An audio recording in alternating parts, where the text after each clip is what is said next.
Hi guys, and welcome to TeaNTalks. Today we're going to be talking about probably a situation that will apply to just about everyone. But it's how to deal with difficult people, how to respond to difficult people. Some of the points that we're going to touch on today are things like how to transform things that are negative or perhaps difficult to something that's positive, something that's helpful in our lives, how to not only survive but to thrive.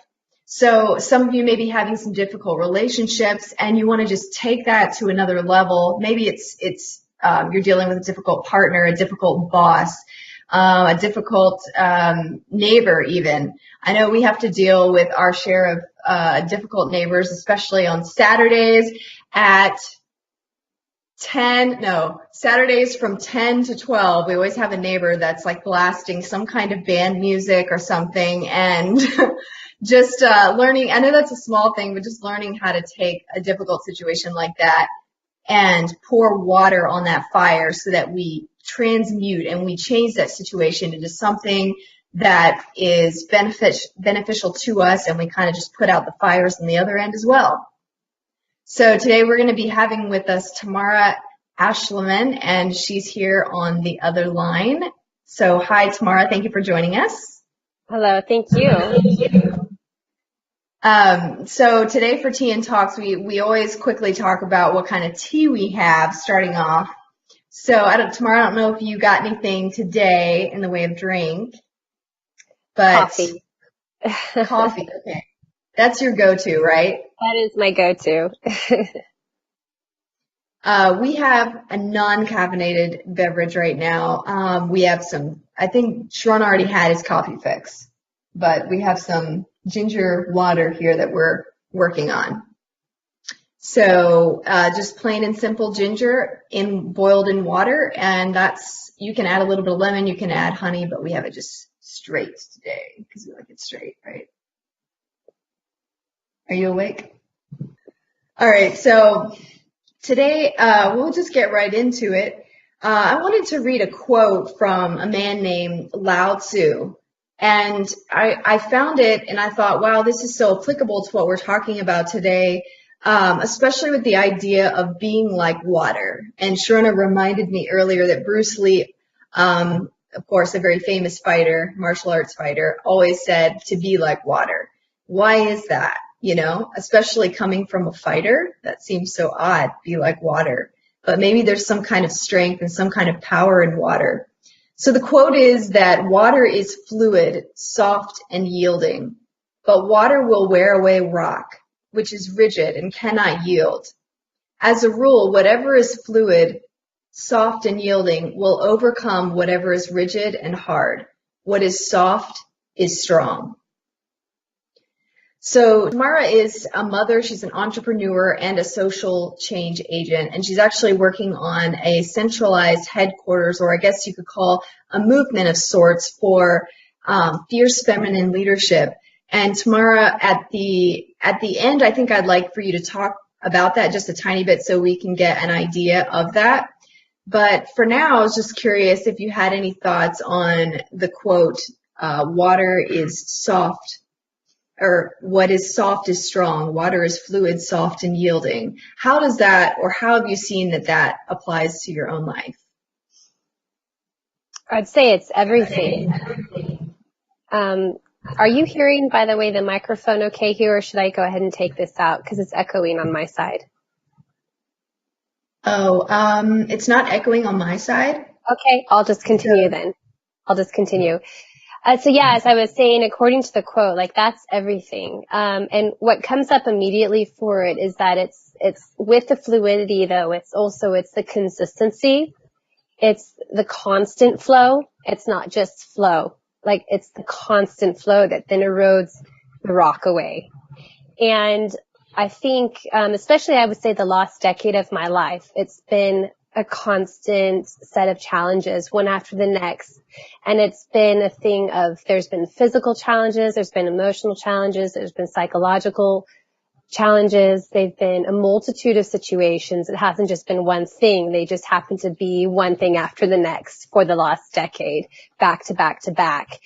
And what has Yes. really allowed me to flow through that and to come out still with a smile on my face, with my sense of who I am, to not just be intact, but to be absolutely, as you were using the word, to be transmutation of who I was, to actually utilize those situations to further develop and build and understand who I am, what I am, and how I am to be in this life, and how I can be most powerful. And it really is, it's so much about flow. To me, also comes into faith.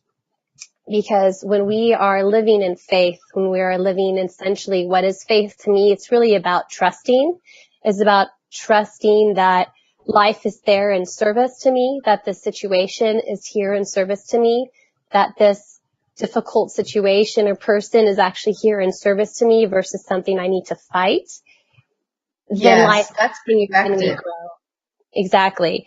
So I think that has been the main perspective that has allowed me to flow. And that's that quote that you read that is incredibly powerful and beautiful. It gave me goosebumps when you read it.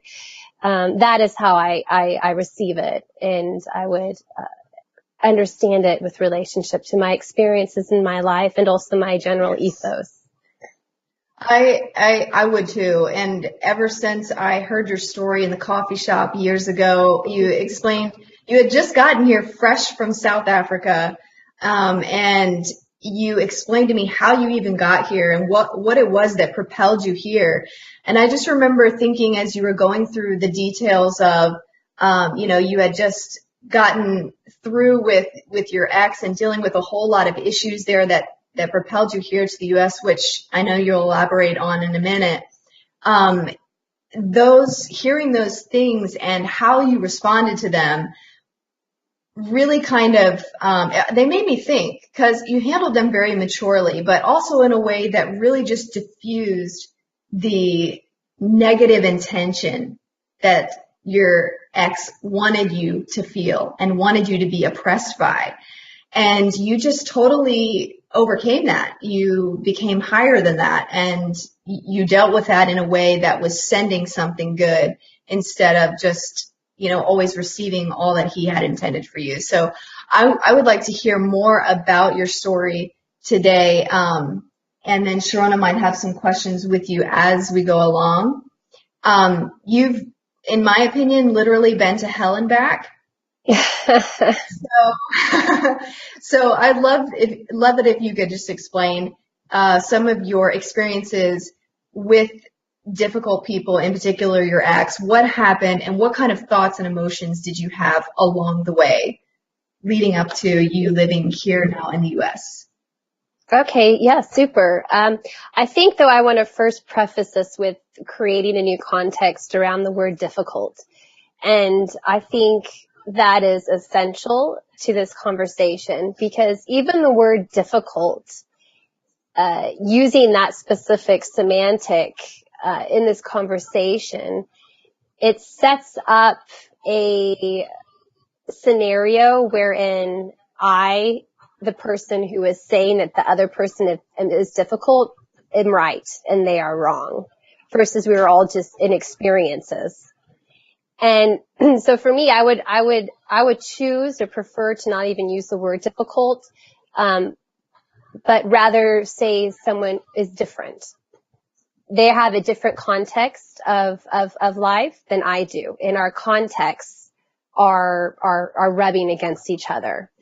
And so I Because think, that way you keep the situation as being a teacher, like yeah, you're able to learn from it better instead of automatically being like, well, that's a negative situation, and you kind of just resist it. exactly. Is that And okay? what it also does is it takes me out of the right or wrong language. And I think when we Mm-hmm. go into I'm right and you're wrong, it doesn't create space for curiosity and it doesn't create space for us to actually check ourselves. So if Mm-hmm. it's more about inquiry and it's more about, this doesn't feel good to me, and let me inquire as to why this isn't feeling good. And what can I do about that? And perhaps it's just an uncomfortable situation, and it's uncomfortable because it's an opportunity for me to break through and learn something in myself, or it's uncomfortable because I have a boundary that's being crossed and I need to establish that further. So it just creates a lot more space, a lot more movement to be able to increase one's capacity in the process of transformation. What it does is it recognizes the humanity in the other person as well. And I think if we really boil things down, when we posture ourselves as right and someone else being as wrong, we're in a sense, we're degrading their humanity. And we're uplifting our own humanity. So we're putting ourselves up as being on some sort of a moral pedestal, and then we are pushing them down, with our language. So that's why for me, although it's such a simple thing, just using the word difficult, it's in itself, it shoots down our ability to have an expansive conversation on the topic. So how to deal with different people, in particular, this one very different person. Yes, or challenging situations, or so. But anyways, that in itself, there's so much in there. So getting back to the point of where we were prior to dissecting the word, you wanted me to explain a bit of the story, correct? Yeah, basically just what you went through as far as the difficulties that you faced there, and what was going on in your thoughts and with your emotions. Okay, yeah. So basically, I was sure I had met the love of my life, my soulmate, and I wasn't someone who had been in a lot of relationships. I was so focused on my social activism, on my community, my grassroots work, that I wasn't someone who was just chasing relationships, and I also didn't have a lot of space for them. So when I found someone who just felt like our stars were aligned, so to speak, I was all in. And we went from 0 to 100 miles per hour immediately. And we were both entrepreneurs, both very charismatic, very well connected. And we almost became like this power couple. And then things changed very quickly, but I was so bought into the story of who we were, and who we could be, that I was ignoring those red flags that were coming up. And, what then happened very quickly is that what was, I thought, a dynamic, loving situation became a very toxic and abusive situation. And I slowly started to give away my power to appease the situation. So anything he would want, or anything he would demand of me, I would just say yes to, in the hopes to quiet down the conflict. So it started with things as small as I don't want the dog on the bed, really small things, or turn off that show. I don't like it. Or, you need to cook all the meals. So really small things. And then it became into other really small things of being yelled at because I didn't get the specific groceries, and by a specific time of day. Or because, I bent over because my back was sore, but I bent over and there were men around me. And so clearly I was leading them on. To then, not even being able to look or smile at men. And then it continued to go up to things such as my cell phone being checked, all of my messages being read. And then it moved into my Facebook being edited, where anyone that I had had any friendly relationship with as a male, I had to unfriend. And then it went into, so clearly there was a lot of control that surfaced. Big time. And instead of me saying, hey, this is not okay, I was obsessed with, or my primary concern was keeping the relationship together, keeping the family together, because we were about to have a baby, which was planned. Holding on also this illusion of how wonderful our life could be together. So that was my primary concern, and my primary concern ended up not being myself. And that's the really big thing here. So my idea for my life and my idea for who we were was more important than my own personal well-being as an individual. So I completely gave myself up in order to serve this idea. And that then went into me basically having no financial power over my life. So my business was in his name. The house was in his name. All our insurance was in his name. The accounts were in his name. Everything was in his name.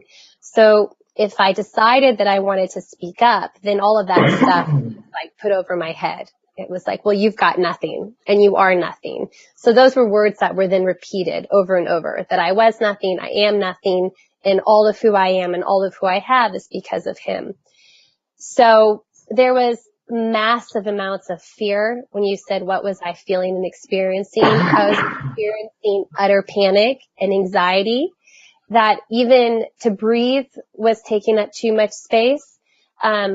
I remember when I was pregnant, I even moved all of my toiletries out of our ensuite bathroom because he would scream at me because I was making too much noise in the morning, just turning on the tap to brush my teeth or getting out of the bed. So I would at 2, 3 in the morning, I'd wake up and I would just, in my bathrobe even, I would just go walk into the swimming pool to just get sensation on my body to try to come back to a sense of earth.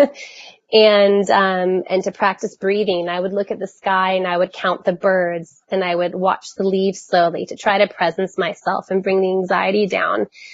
And, so I would say the main feelings was just absolute terror. And I was really seized by that feeling, fear, utter fear, for the majority of the period until I started making steps to pull myself out of the situation. And only after I pulled myself out of the situation did I have space to experience other things, such as sadness and joy. And the whole other plethora of emotions. But the main emotion was just, I was frozen. I was completely frozen in who I was because I was so scared. I was terrified all the time. And then I was told that I was making it all up. That was the other main factor, is anytime I spoke up, I was told one of two things. A, I was making it up, or B, I was the one doing those things. So it was projection and denial. That is what I was met with when I would try to speak up to the situation. It makes you feel kind of crazy. Not kind of, full on. Feel like you're losing your mind. Feel like you are losing your mind. Yeah. And that's the intent of it. That's the purpose. Right. Was there any kind of words that you repeated to yourself, or at that point, perhaps it was just kind of like you were experiencing, and maybe some of that came later after you left? Yeah, like how did you deal with that? From a day-to-day basis, how do you survive in something like that? Well, what I did during that period, the terror period is what I can call it, the frozen terror, was I focused a lot on my work. So I had a cookie dough factory during that period. I was heavily pregnant. So my main concern was my baby. So I really focused on my body and on breathing. And then there were a few safe spots for me. So there was a cafe that I would regular on the way to the factory, and just seeing those baristas in the morning and their smiles, and for them, nothing in their life had changed. And from when they knew me a year ago, before the terror and this relationship began. So there was a sense of meeting my old self every morning, just from the way they engaged with me versus how everything around me was now engaging with me, and I was engaging with it out of protection and survival. So that was a really important part of my day. And then the focus at work, but then that also became a space where I didn't have a lot of freedom as well, because everything I did was constantly dissected by my ex-partner. For instance, I was told I could only make a sale to guys because everyone I was dealing with, I would say 99% of the market I was dealing with was men. And so I was told by him that the only reason I was making sales or making any progress in business was because they all thought that they could have sex with me. So it's like even at work, there wasn't a safe space. So I think the main thing in that terror period was just my desire to protect the baby in my womb. To really just focus on my breathing, to really focus on my thoughts, and to really focus on love in my body. And and he's the most happy child. I mean, I'm often in awe and wonder at how that occurred because, of what was going on throughout the pregnancy. So I also, though, did have a lot of physical collapse during that period. So I was in hospital several times. I broke my foot. I had an incredibly challenging pregnancy with the vomiting just constantly, like 25, 30, 40 times a day even, where my capillaries were all burst in my eyes. I was developing eczema all over my body from stress, and I've never in my life had skin problems before. I was in ICU because they thought I had a blood clot, but it turned out to just be severe issues in my intercostal muscles from stress. So my body was giving me a lot of feedback that this was not okay, and things were breaking down. And, yet that was almost what I needed because when I was in hospital, I was safe. So there was this interesting toxic coping mechanism that naturally occurred because I wasn't taking the physical steps to protect myself inside of my day-to-day situation during that terror period, where I was reconciling, or I wasn't even reconciling. I was just in it because I was in shock. Like I didn't know what was going on. Yeah. I didn't know how to make sense of it. It was just a WTF. Like what is this?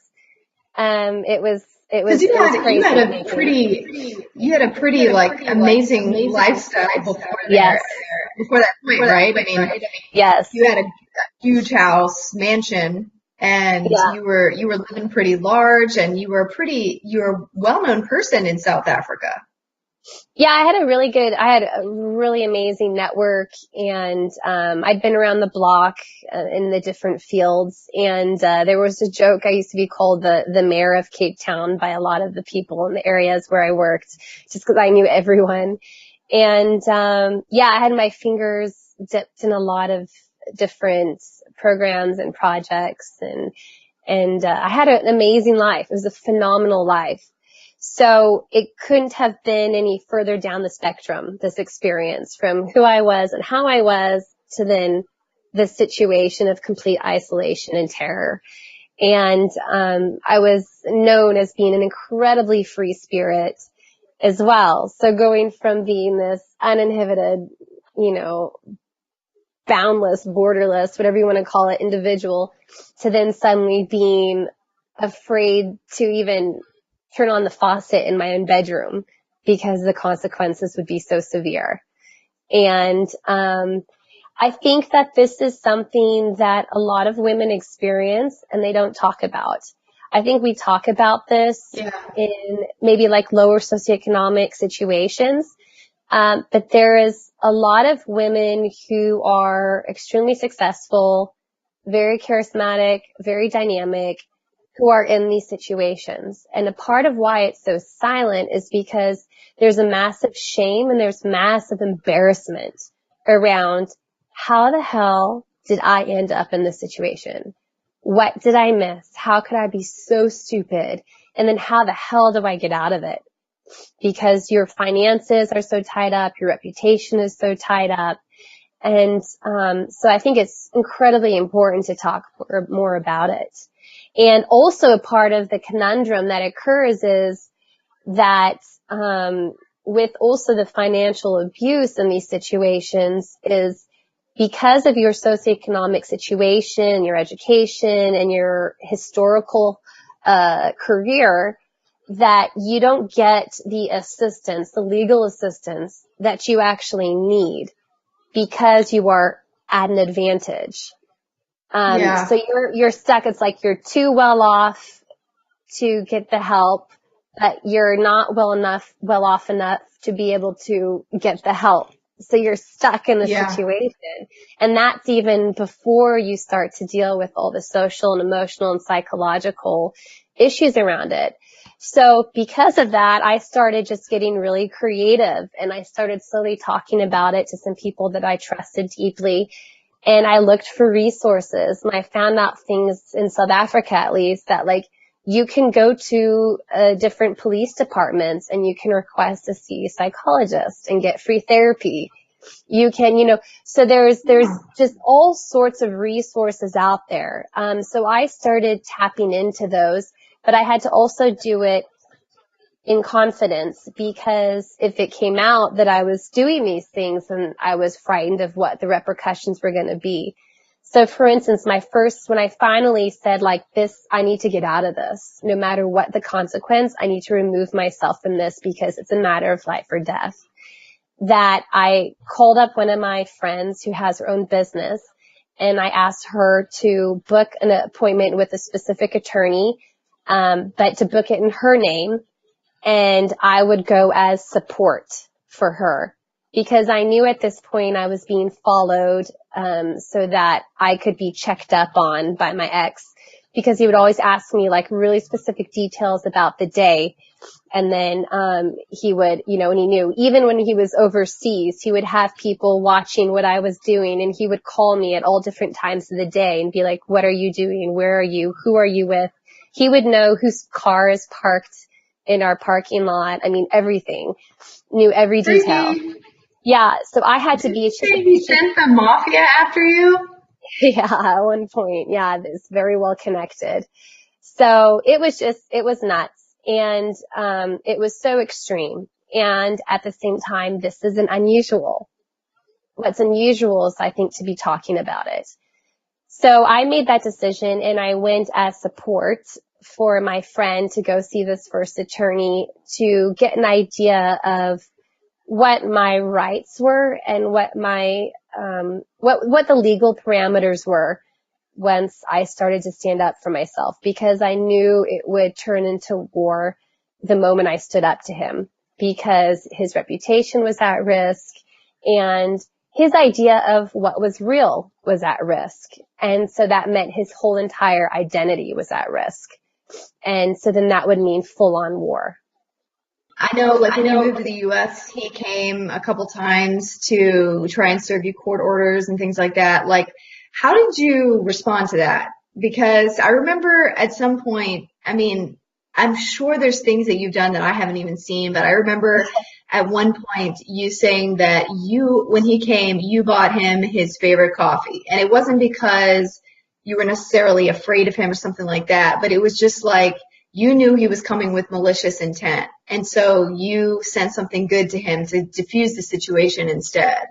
Can you talk more about that? Yeah, absolutely.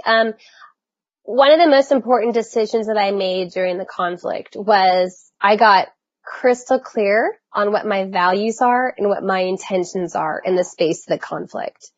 And I think a really big, perhaps ineffective or mistake, I'll even use the word mistake, that we make in these sorts of situations is that we want to change the other person.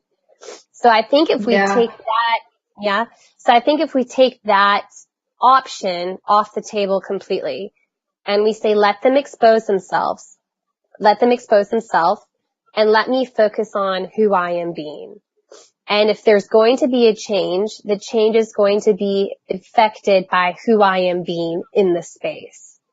So let them be as they are and just work on my response, because that's all I'm responsible for. Yes. So, and my response, I wouldn't even use the word response necessarily, but focus on who I want to be at all times. So I choose in each moment who I am going to be. So it's about leading, being a leader for myself and being a leader for the situation, and Setting the stage. Yes. So I am essentially choosing my own context. And if my context is large enough and if it's consistent enough, like that water, right? The flowing water that Mm-hmm. erodes the rock. So if I'm consistent with my context, then maybe that rock will start to erode a bit. My family used to say that when two people meet, it's just like cars, right? You know, Honda is a really good car and a Toyota is a really good car, right? From an appearance, they both look very good, right? The paint is probably made from the same manufacturer. The seats are the same and the tires are pretty much the same. The lights around it, everything looks very similar, right? But when you get to the guts of it, the transmission, the engine, then there are significant differences. So you get inside and you start driving and you see those differences, right? And then if you put a Toyota transmission in a Honda transmission, it's not going to function, right?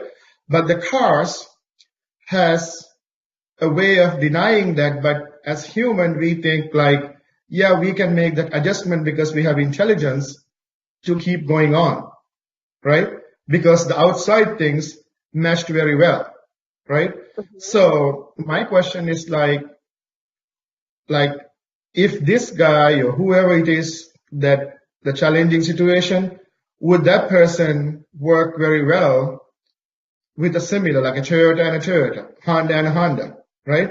Because when that resistance happened, because initially everything was good from what you're saying. You were doing good, he was doing good, and then everything seems fine in the beginning. But when you got to like the car analogy that I was saying, when you got to the transmission part, engine part, like the bigger things, you saw differences. But if it's a car that cannot think, it'll stop. It'll say, I'm not no longer going on because that transmission, it doesn't fit. That engine doesn't fit. But with human, we think like, no, we can make this happen, right? We don't stop and withdraw, right? So what do you think about that? I think, yes, I mean, I'm hearing a lot of value in your analogy. And I think it is both one of the challenges and the gifts of being human, because we have an ability to persevere amidst discomfort. So we would, as you're saying, the car would just stop. It says this isn't working. There's value in that. And there's also value in our ability to continue to go forward. So it really is, I think it's very much just about having awareness. And is this something that I need to learn from? Is this something that I can expand into? Or is this something that is actually damaging who my experience of life? A lot of people would say, I think, if they had, a challenging person that they're dealing with, maybe a boss or a partner or something, they might say, well, this is just perhaps not a good fit. Or is it a good fit? They might question that it's just a mismatch, as Shirona said, with the wrong engine in the wrong car. And then sometimes, or perhaps more often than needs to be, we say, well, we can deal with it. We can put that Toyota engine in the the Honda car, and we can make it work. It's like Cinderella, the stepsisters making that slipper work on their foot, and it just isn't going to work, and it pops off and breaks everywhere. So, that question I think we all face. What do you have to say for people who might be going through that kind of situation where they're wondering, is it just a mismatch situation, or how can I really know if I need to push through this? Because Tamara, the tricky part is the tires look the same, probably made by the same company. It's exactly the same. The rims probably is made by the same company, right? Paint is probably made from the same company. Seats are probably made from the same company, right? So those things are so perfectly meshed together. Even the dashboard, right? The windscreens, wipers, lights, spark plugs, right? But when you get to the core of the things, now the engine is different. Transmission shift differently. Or when you shed the light on it, you start to see more and more. Like when you're with them all the time, or you're living with them, or whatever, you're like, whoa, what did I marry? Or whoa, what did I get into? Because your core is challenged. So I wonder if this person probably did not even have an agenda. He came up with something and he's like completely losing it. And he's like, now I had to have some control over this person, right? So how do I have that? So his adjustments were not very favorable towards you, right? Maybe he was an insecure person. Maybe he was not. Those adjustments that he made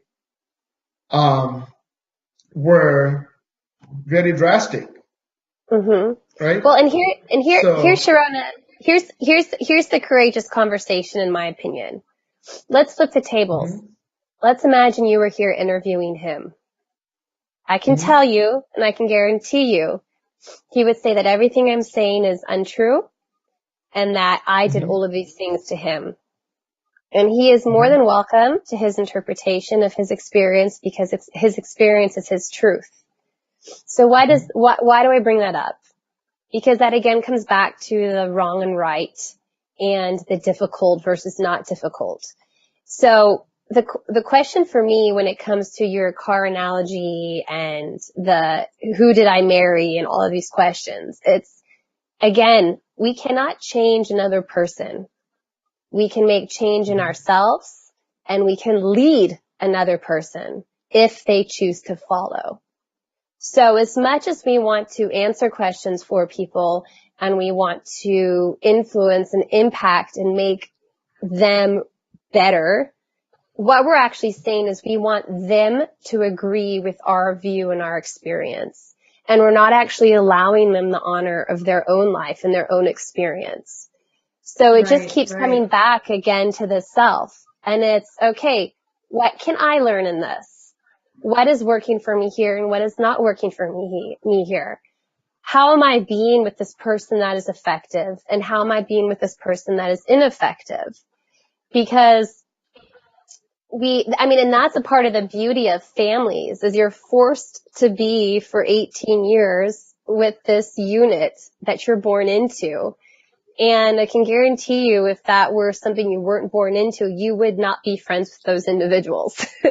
More likely than not. Right? In most cases. In most cases. And even in the cases in which we are on amazing, friendship basis with our family, that's after, preteens and teenage years, and your parents somehow didn't disown you because there was something so much greater there. So I think, there just needs to be an adjustment in that conversation. And again, needs to just continue to come back to who and how can I be in my life? What decisions am I choosing? And what are my priorities? And then continuing to act and lead and get curious around that.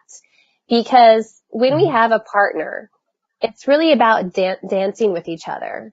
And so much of what relationships have come to is about controlling each other. And the control is about, I want to hold you to an idea that I have. And so then you're not actually even in relationship anymore. You're in controlship. You're in an absolute illusion.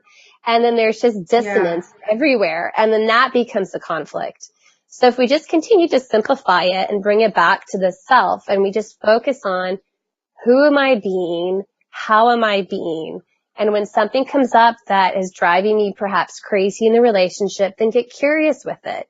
Is it something that's triggering me because it's a mirror of who am I actually am being in this relationship?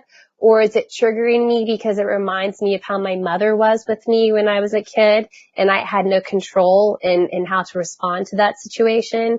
Is it triggering me because I actually want to be like that and I don't see how to get from A to B? And so I'm actually angry because I want that in my life. Like if we get curious, it's a completely different dynamic. And we say, allow them to be, allow them their experience, and then focus on what I want to do. So bringing this back full circle to Jessica's last question that remained unanswered about the different things that I chose to do and be inside of that conflict and in the evolution of that relationship and in the evolution of who I am and who I've become through it is I made a decision to express love and kindness even in the midst of what was perceived to me as evil. And so I would do things like, for instance, he evicted myself and my son from our family home when he was just, a little infant, not even a baby yet. He was an infant. And he managed to do that through the court system. But even prior to that, he had the water, the electricity cut off 3 times or 4 times even, broke down the doors to the bedroom when they were locked. I mean, it was just really traumatic. And, so he managed to evict us through the judicial system in South Africa. And the last act that I did in that house was I sold my personal belongings to have the house professionally cleaned, the windows, the carpets. And then I myself went out and I chose fresh flowers at the market and I potted fresh flowers in all the pots and in the front garden. That was the last thing that I did prior to being evicted from my own family home. So I was like, this is who I'm choosing to be in this moment. And then even in court. I was going to say, it wasn't something that you were necessarily doing for him or to change him or it was for you. It was for me. It's like, who am I choosing to be in this moment? This is so confronting, but who do I want to be? Because I think especially in situations such as toxic relationships or anything that just is really traumatizing or shakes you up, it shakes up your identity, is getting clear that I'm not going to allow the emotion of a situation to dictate who I am.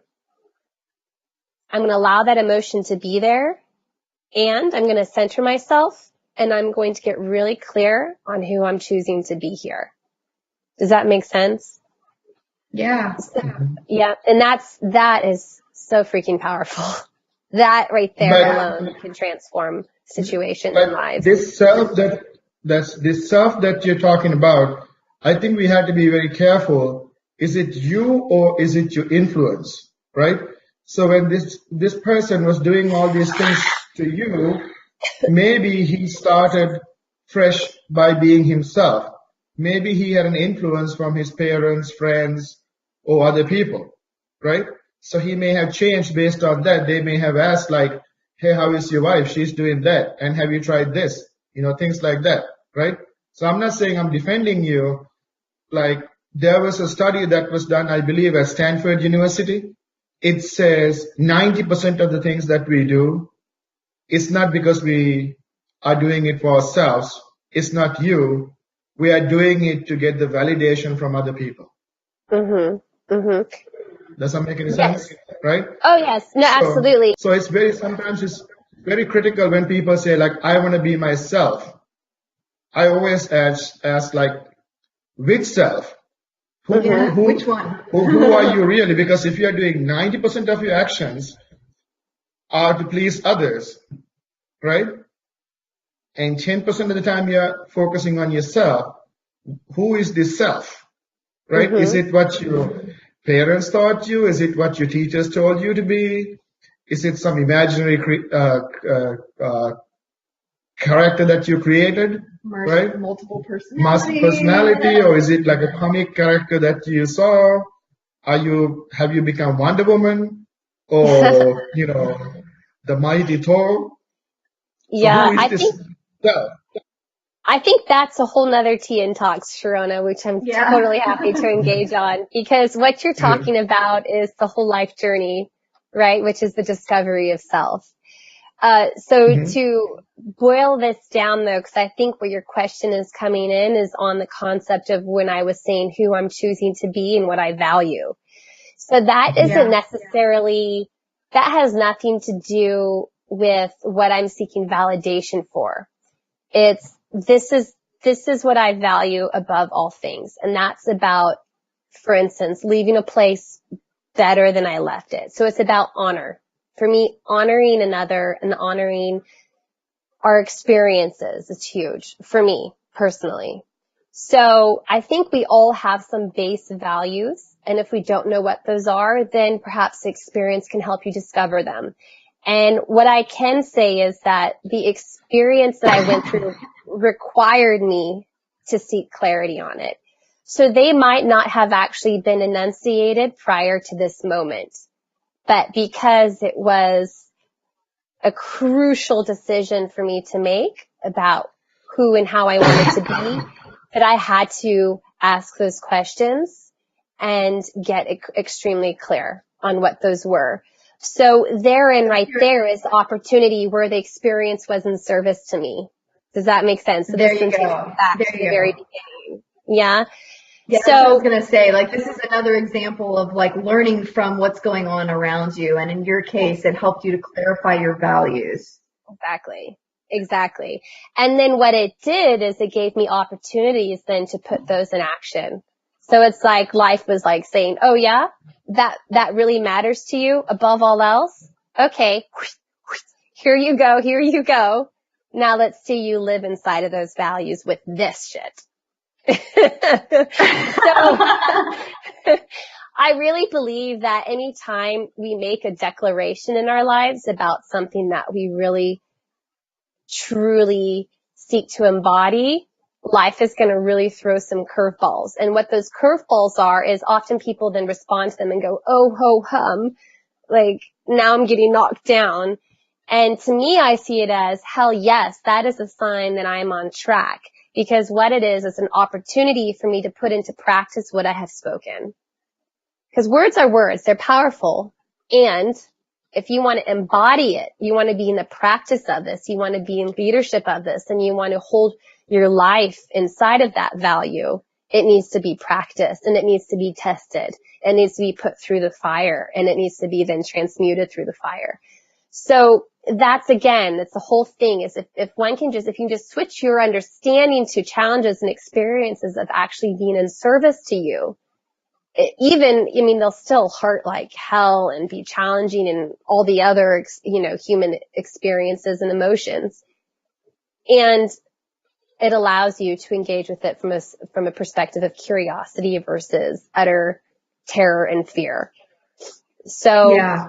I think that's crucial. And just one other thing though, I wanted to say though, in response to Shirona's, perspective or question or thought process there on identities, is one of the questions I ask for people when it's like, well, who am I actually? And what do I like? It's that, what was that movie with Julia Roberts where she marries the runaway bride? I don't know if you saw that, but basically she keeps getting engaged and she keeps leaving the men at the pulpit.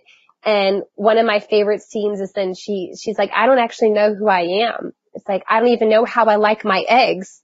So then she goes to this diner and she tries like every type of version of egg to see like, how do I even like my eggs? And I love that scene because I feel that so much of our life is on automation, is like automated from when we were a kid. So much is passed down to us. Our faith is passed down to us. Our values are passed down to us. Our style is passed down to us, or it's not, but a lot of these things are. And I think it takes a lot of challenge in tumultuous situations to really shake us up to then start to question, how do I actually like my eggs? What do I really care about? What does matter to me? So one of the first questions I go to when these questions start to arise is, where do you experience joy? Uninhibited joy. Yes. I love And that. yeah, To me, Tamara, sometimes this joy is even like a very hard to define word. I like to see like, where do I find peace within sure. myself? That Yeah. can be hard to define too, though. Yeah, but like, am I at rest? Am I at Yeah. rest with this decision? Because the signals are coming if you're not, right? And I think part of the reason that I read this someplace recently, called the power of I don't know. Because without the power of I don't know, a lot of things doesn't happen. In your case, what I see is like you were busy, busy, busy. You were going on and on and on again, right? And you were producing success, success, success. But your true self of knowing who you are came when you were feeling terror. You dig deep into yourself and you spend time with yourself to define yourself. So I think it kind of came as a blessing to make you better for the future. Wouldn't you agree? Well, that again is the whole thing of allowing circumstances and situations to serve you. So I would say that even prior to that, I mean, this situation was just kind of the cherry on top, because prior to that, I'd been going through surgeries for 6 years. I had successes and I had massive failures. And, so I've always been meeting myself over and over again. So this was just like another last sort of like push. That's sort of the way I see it. This was my final like push in labor to like the woman in me. It was like my final birthing process, like that. Ring of fire, pop out. There's Tamara, the woman, versus the young girl. That's how I like to view it in the storyline of being. And then now there's going to be a whole nother level of births again, you know, so it's not like I have arrived, not in any way, shape or form. And I'm loving the space that I'm in. There's a sense of comfort again in knowing that I have the capability and capacity to weather any storm. And There you we all go. do. So it's Yeah. just that affirmation and the comfort in that. But Shirona, I do just want to, speak to what you were saying in terms of peace versus joy. Both of those are great indicators. They're like data points on the map, for what is speaking to your soul. So for me, it's things as simple as like the smell of wheat, like fields of wheat, because some of my most peaceful moments growing up were in wheat fields on the farm. It's also, skipping. I'm like in bliss when I skip. And I've actually, in fact, the last few weeks have been a real challenge for me. There's been a lot of things coming up that I've been working with and learning from. And it's also been from a parenting perspective. There's been a lot of challenges the last few weeks just with the new phase that's erupting with my son. And then I've had this head flu for the last 10 days, and it's just silly stuff. And it also creates enough friction where then things start to surface that I'm working with. So what I've started to do is whenever I am walking, instead of walking, I skip. And it looks really silly. I'm skipping through the parking lot to the car. I'm skipping through the grocery store. I'm skipping at the gas station. And I do it because it's a tool that it helps allow me to access that joy, or that, as you would say, peace. It just completely like interrupts any feelings of like, it helps me take myself a lot less seriously, and it helps me take my external circumstances a lot less seriously and tap into what really matters. And that's just being in the presence and having gratitude. Weren't you doing like 2 minutes of laughter every week too at some point? Yes, exactly. As a practice to access that as well. Yes. Tamara, when I first came to Fort Wayne, I did the skipping thing, and I underestimated the snow and ice, and fell on my back a couple of times because then I thought it might be the shoes. Because when I first came to Fort Wayne, I was so bored and it was so frustrating. I was skipping everywhere, from the snow to getting into my car. And sometimes people were looking at me like, what is wrong with that brown man right? And I people can't even imagine you skipping like people were even asking me like, are you okay? Like, are you a premier athlete or something like that? I just didn't care. I fell down. I was still skipping. I love Yeah, it. it gives so much of a tension release. That's skipping. Yes. Right? Yes. I cannot emphasize. I mean, I wish I do it now because I used to like, you know, the pavements has those squares. I would try to jump one square more. And then you can do it when there's like ice on it, and it's kind of like struggle. I just cannot imagine you skipping. Like, you're just not a skipping person. Hey, I did it plenty. Even when my butt was hurting, I was still doing it. One Yeah, you time can I do even bruised my arm. What's that? So yeah, you can do, there's different types of skip. Like I've been experimenting. There's even like I've been starting doing a kick out skip. Around my first leap, I then kick my leg out really quick. I like flick it and then I come back in. And it's like, Yeah. yeah, This is what I was trying to do. I was trying to be creative and I was also exactly. trying to be competitive. I'm like, okay, this Oh, time it was short. Next time it's going to be very long. Next time it's going to be really quick. So I'm adding variations to it. And this did not produce good results sometimes. So FYI, here's the yes. warning. Be careful when you skip. Yes. Don't trip. And don't do it on ice and snow. Just a little common sense, people. Yeah. I love the idea though of like taking something that makes you feel like you can sort of let go, you know, like skipping or doing something childlike, laughing.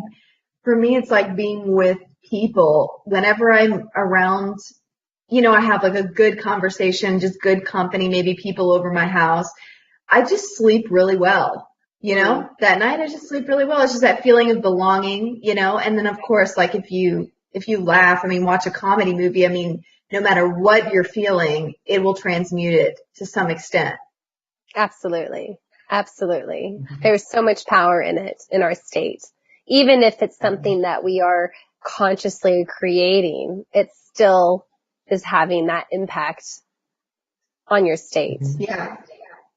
So in summary, Tamara, with all the good stuff that you've been sort of sharing with us today, in summary, how can we just transform a challenging situation into something that is beneficial for us? I think just look, maybe ask the question, how is this serving me? Just start with that simple question. How is this serving me? What can I learn in this situation? Just as simple Okay. as that. And say, and then, you know, and then I think as well, like speaking particularly to women, because that's where I'm doing a lot of my work right now, is then where is a boundary line I need to place in this situation? And that could be as simple as I need to create more space and time to just focus on myself. You know, and then setting down the boundaries to allow for that. So I think, again, to review, how is this in service to me? So getting really curious with the situation rather than judgmental on it, and then thinking that it's something that's being afflicted onto you and you're powerless, because you have power in every single situation. I mean, Viktor Frankl, one of the most amazing authors and individuals in the history of mankind, in my opinion, is so powerful in his representation of that. And so you always have power. And it's the way you feel and it's the way you think. You always have control over what's coming in and over what's coming out. So if you can master that and you can be with that, or at least engage and play with that, it gives you power in your situation. And then to ask the next question is there maybe a place, where do I need to put down a boundary at this moment? And then to continue to ask, where is this in service? And who do I want to be? Who do I want to be in this moment?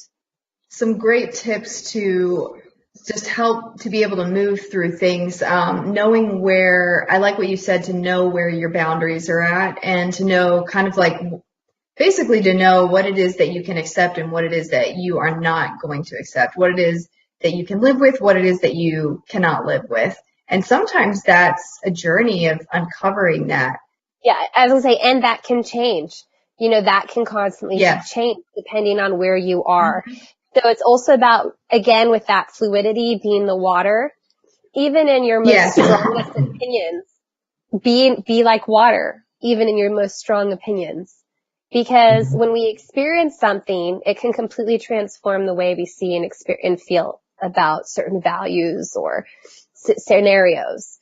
So if you have that mentality to just be in that constant flow and to be in a state of grace with your experiences and other people with their experiences, and to just focus on what is this moment? How do I want to be in this moment? And what can I learn in this moment? And then just to allow everything else to be. What was has already happened, and what is to come. And what is here and right now is where I have control and I have power. Or not even, I wouldn't want to use the word control, but I have power. I have the ability to make a choice and to make a form in terms of my life and my legacy. That's taking the responsibility for the way you want your life to look. Mm-hmm. Taking responsibility for the way, for the emotions, the feelings, the thoughts that you want to have, and saying, this is the life that I want to have. So claiming that at any point by saying, what can I learn from it? I love that. Tamara, in conclusion, tell us just a little bit about this movement that you're setting up for women. Yes. I feel there's a real need for women to have a community and a space in which they can come together and really practice what fierce feminine leadership looks like. I think there is like an epidemic of the good girl and the bad girl, like the rebel. And there is this idea that we need to be one way or the other.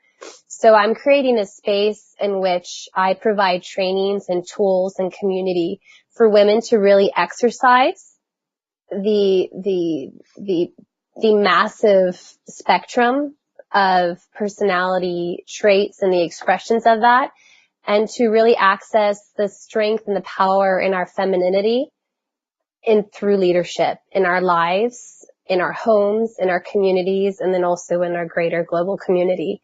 So what does it look like to have fierce feminine leaders? Because we really don't have a massive offering of examples of that. And a lot of the feminine leadership that we see out there is actually just like very power focused and very masculine, because the world in which we exist currently is in the context of masculine power. So a lot of people, we don't even have an example of like, what does that look like? What does it look like to be like as strong as iron and also like as light as a feather, like at the same time? Can that even be? What does that look like? How do I create those tools? How do I put those into practice? So it's basically, it's a tool. A school, it's a movement where women can come together. We have free trainings that we're developing. I have a free PDF out on commanding presence that's available on my Instagram and Facebook pages that you can download immediately and start putting into practice. And there'll be lots of other free trainings. And then there's an online course that's launching in January called Out of Silence. And it's really about constantly breaking open. So shedding all of these identities that we're holding on to and we don't even realize we're holding on to, and allowing our light to just come through and to tap into our fierce femininity and then to lead from that space. So it's a beautiful, beautiful community that's developing. There's an absolute need for it. And I think it's going to be tremendously powerful. And we're really excited for where it is and where it's going to go. Where can people get in touch with you and to start that journey with you? I think the best places is I'm really been spending a lot of time on social media because that's where everyone is hanging out. So my Facebook page, which is just Facebook.com/Tamara Lemon. And then also same for Instagram as my other main location, which is also just Tamara Lemon. So feel free to interact with me there. Ashlemon is ASHLEMON, right? Correct. Different than the way your actual last name is spelled. So it's easier. Yes, it's much easier, more accessible.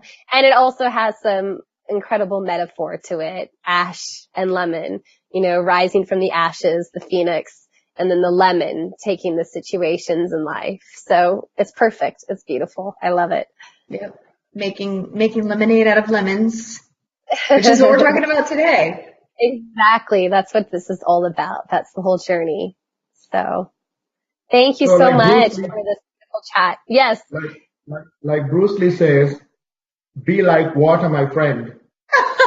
Complete with the facial expressions. Flow natural. He says flow natural. His mouth moves so much when he says that. but he does say flow natural. I love it. I love it. I love it. Yeah. Through the cracks and everything flow natural. And Yeah. consistently, as Tamara said, so that you can actually wear away that rock or wear away that thing that becomes so rigid and so unyielding over time can be worn away through the consistency of the water flowing. That is the key. That is the key. So Tamara, thank you very much for joining us today because, we are all fighting the weather with coughs, colds, and whatnot, and you still showed up, and you did an awesome job. And I appreciate your courage and just coming forth with sharing your story because you know that it can help others by you expressing what you've been through. And so I really thank you for sharing that today. And this is some very intimate information that you are sharing with people, and it's tough, right? Yes. But I commend you for doing this. It's a very good thing. Well, thank you. Thank you very much. All right. Well, take care, you guys. Please check out her movement, what's going on there, and get connected with her social media. And if you find any sort of commonality, or if you can relate to anything that's been said today, please drop a comment and let us know, what's going on in your head. So we'll talk again soon next Sunday for TeaNTalks at 2 p.m. Thanks so much, Tamara.